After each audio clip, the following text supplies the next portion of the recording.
देखिए जी, MPPSC mains के syllabus पे अगर हम नज़र डालें तो फर्स्ट पेपर के पहले पार्ट की पहली यूनिट हमें पढ़नी है।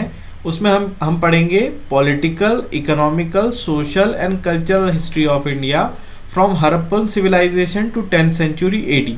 लेकिन मैं आपको क्वेश्चंस बताता हूँ कि मेंस के जब भी पेपर होते हैं तो क्वेश्चंस कितने डायनामिक होते हैं। तो आप देख सकते हैं, मैंने यहाँ पे मार्क करके रखा हुआ है, ये 2017 के मेंस में पूछा गया क्वेश्चन है कि write a note on the decline of the Indus valley civilisation, यानी इंडस वैली सिविलाइजेशन के डिक्लाइन के बारे में हमें बताना है। तो इससे हमें पता चलता है कि जो मेंस के पेपर होते हैं वो काफ़ी डायनामिक होते हैं। इसलिए हम जब भी कोई पार्ट या टॉपिक इस वीडियो सीरीज़ में मेंस का पढ़ेंगे तो मैं कोशिश करूंगा कि जितने ज़्यादा से ज़्यादा डायमेंशन हम लोग पढ़ सके हम लोग ज़रूर पढ़ेंगे। अगर कोई क्वेश्चन 3 मार्क्स में आने के लिए यूज़फुल है तो मैं आपको सिर्फ 3 ही लाइन पढ़ाऊंगा, क्योंकि अल्टीमेटली हमारे पास जो कॉपी हमको मिलेगी उसमें अब वर्ड लिमिट है, हमारे पास 3 ही लाइन है लिखने के लिए जो 3 मार्क्स का क्वेश्चन होगा। और जो 5 मार्क्स का क्वेश्चन होगा उसमें भी वर्ड लिमिट है, 11 मार्क्स के क्वेश्चन में भी वर्ड लिमिट है। तो हमको अपनी ज़रूरत के हिसाब से एडजस्टमेंट करते जाने हैं। और इस चैनल पे जब हम लोग पढ़ेंगे तो हम ये भी जानेंगे कि कौन कौन से क्वेश्चंस है जो ज़्यादा इंपॉर्टेंट है, जो पिछले पेपर्स में पूछे जा चुके हैं और आने की उनकी संभावनाएं ज़्यादा है। तो जब भी हम सोशल हिस्ट्री पढ़ रहे हैं हड़प्पन सिविलाइजेशन की, तो हो सकता है इसमें हम 2-3 पॉइंट जो है इकोनॉमिक हिस्ट्री के भी लेके लिख सकते हैं। साथ ही साथ अगर हम कल्चरल हिस्ट्री पढ़ रहे हैं तो हम दूसरे एस्पेक्ट्स भी इसमें कवर कर सकते हैं। एक और बहुत इंपॉर्टेंट क्वेश्चन है जो 5 मार्क्स में पूछा जा सकता है, town planning and structure of Harappan civilisation, या पूछा जा सकता है how were the Harappan cities plan and write their features. तो इसके आंसर के मैंने कुछ 5 से 7 पॉइंट्स तैयार किए हैं। अगर आप इसे याद रख लेंगे तो आपका आंसर कंप्लीट हो जाएगा। The Harappan cities were known for its town planning. पहले से ही हमें पता है कि जो हड़प्पन सभ्यता है ये एक नगरीय सभ्यता है, और हड़प्पन सभ्यता में जो नगर मिले हैं ये इनकी जो टाउन प्लानिंग थी वो काफ़ी रिमार्केबल थी, बहुत ही साइंटिफिक आधार पे टाउन प्लानिंग करी गई थी। Both Harappa and Mohenjodaro had their own citadels. Harappa और मोहनजोदारो जो कि 2 प्रीमियर सेंटर्स थे इंडस वैली सिविलाइजेशन के, उसमें एक एक किले मिले हुए हैं।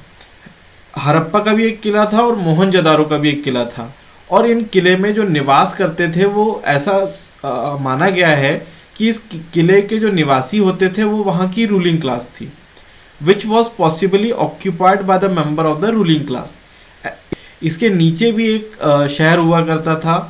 Below the citadel in each town lay a lower town containing brick houses which were inhabited by the common people. आप लोगों ने कई सारे किले देखे होंगे इंडिया में, जैसे जयपुर में काफ़ी सारे किले हैं, मध्य प्रदेश में भी काफ़ी सारे किले हैं।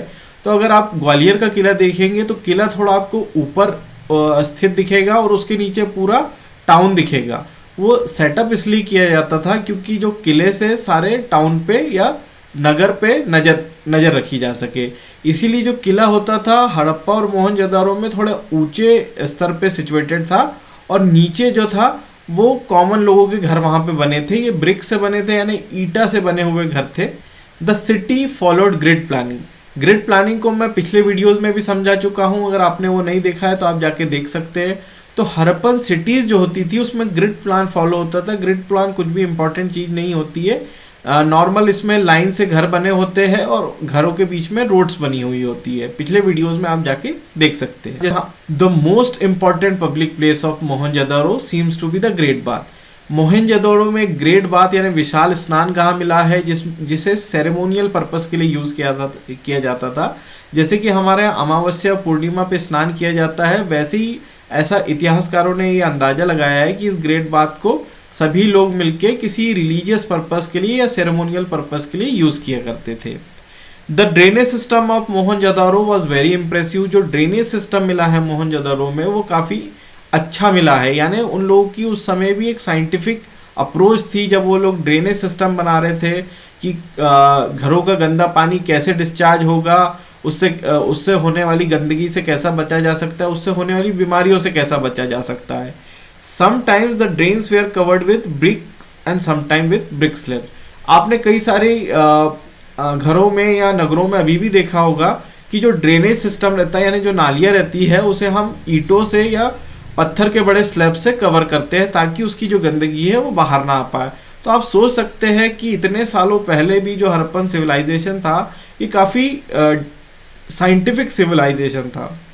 इसमें ऐसा नहीं था कि बेहिसाब तरीके से घर बनाए गए हैं, लोग किसी भी तरीके से रह रहे हैं।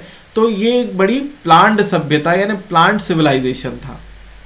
इन Kalibangan many houses there had their own well. और कालीबंगन में, जैसा कि मैं आपको पहले भी बता चुका हूं जब हमने फीचर्स पढ़े थे कालीबंगन के, कि कालीबंगन में कई सारे ऐसे घर मिले हैं जहां पे कि उनकी अपनी कुएं हुआ करते थे, जिससे कि उन्हें पानी लेने दूर ना जाना पड़े।